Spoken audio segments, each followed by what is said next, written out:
జూబ్లీహిల్స్ ఉప ఎన్నిక పోలింగ్ కు సర్వం సిద్ధం చేస్తున్నారు. రేపు పోలింగ్ నిర్వహించేందుకు ఎన్నికల అధికారులు అన్ని ఏర్పాట్లు చేస్తున్నారు. బరిలో 58 మంది అభ్యర్థులున్నారు. ప్రధానంగా కాంగ్రెస్, బీఆర్ఎస్, బీజేపీ మధ్య పోటీ నెలకొంది. ఈ నెల 14న జూబ్లీహిల్స్ ఎన్నికల ఫలితాలు వెలువడబోతున్నాయి. అయితే కాంగ్రెస్ ప్రలోభాలకు తెరలేపిందనే ఆరోపణలు అయితే వినిపిస్తున్నాయి. ఇవాళ ఎన్నికల సిబ్బందికి పోలింగ్ కేంద్రాలను కేటాయించనున్నారు. పోలింగ్ కేంద్రాలకు ఈవీఎంలు, వీవీప్యాట్లు తరలించనున్నారు. పోలింగ్ విధుల్లో 2060 మంది సిబ్బంది పాల్గొనున్నారు. 1761 మంది పోలీసులు కేంద్ర బలగాలతో భద్రత ఏర్పాటు చేశారు. పోలింగ్ కేంద్రానికి 100 మీటర్ల వరకు 144 సెక్షన్ అమలు చేస్తున్నారు.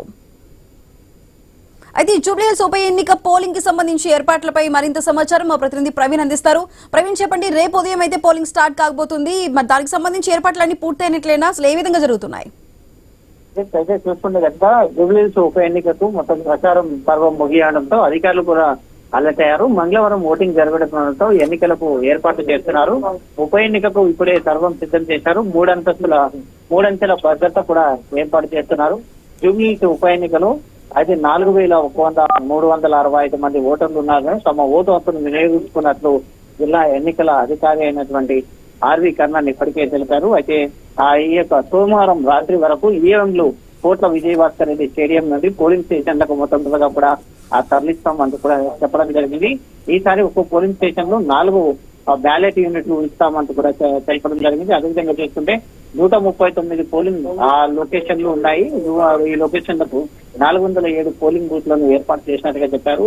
బూత్ల దగ్గర 3 అంచెల భద్రత ఉంటుందని స్పష్టం చేశారు. అదేవిధంగా 45 FST, 45 SST టీమ్స్ నియోజకవర్గంలో పనిచేస్తాయని కూడా వెల్లడించడం జరిగింది. పోలింగ్ కేంద్రాల్లో 2060 మంది సిబ్బందిలో విధులు ఉండనున్నట్టుగా కూడా కర్ణన్ పేర్కొన్నారు.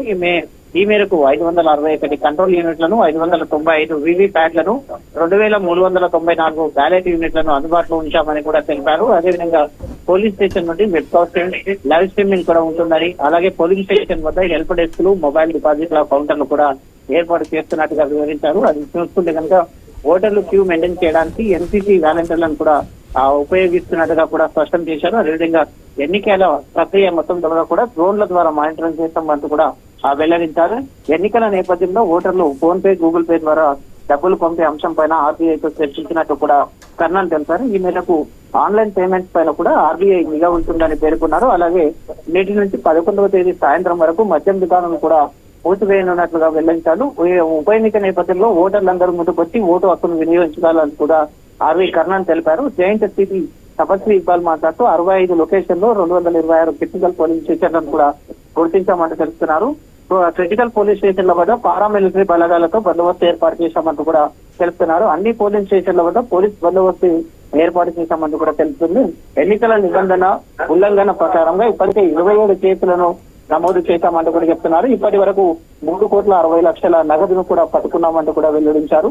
230 మంది రౌడీ చీటర్లతో ఇప్పటికే బైండ్ ఓవర్ చేసినట్టు కూడా తపస్వి చెప్తున్నారు. ఈ పార్టీకి మొత్తం కూడా ఉప ఎన్నికలకు సర్వం సిద్ధమైనట్టుగా తెలుస్తుంది. Right Praveen, thank you.